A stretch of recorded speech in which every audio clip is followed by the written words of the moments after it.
নিয়ত করছিলাম মোবাইল আর খারাপ কিছু দেখবো না, কিন্তু হঠাৎ করে আল্লাহ আবার ফাহেসার মধ্যে চলে গেছি।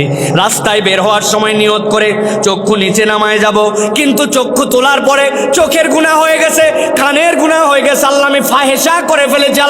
আল্লাহ বলছেন নবী আপনি জানান, ওয়াল্লাযীনা ইযা আলু ফাহিশাতান আও যালামু আনফুসাহুম যাকারুল্লাহ,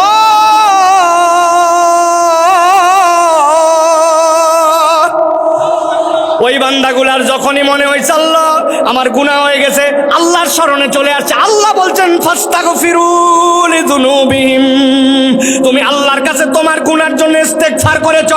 ওয়া মান ইয়াগফিরুয যুনুবা ইল্লাল্লাহ, আল্লাহ ছাড়া তোমারে কেউ ক্ষমা করতে পারে না। বান্দা আল্লাহর তোর গুনাহ ক্ষমা করবে, কিন্তু বান্দা তোর এই ইস্তেগফারটুকু আল্লাহর কাছে জিকির হিসাবেও লেখা হবে। সুবহানাল্লাহ। আল্লাহ রাব্বুল আমিন লালে লাল করে দিচ্ছেন বান্দাকে, বান্দা তুই পাবি আর পাবি, তোর পাওয়ার কোনো শেষ নাই। অতএব আমাকে মনে রাখতে হবে, আমার ইস্তেগফার কেলে ক্ষমা চাওয়া না, আমার ইস্তেগফার আল্লাহর কাছে জিকির হিসাবে পরিগণিত। সুবহানাল্লাহ।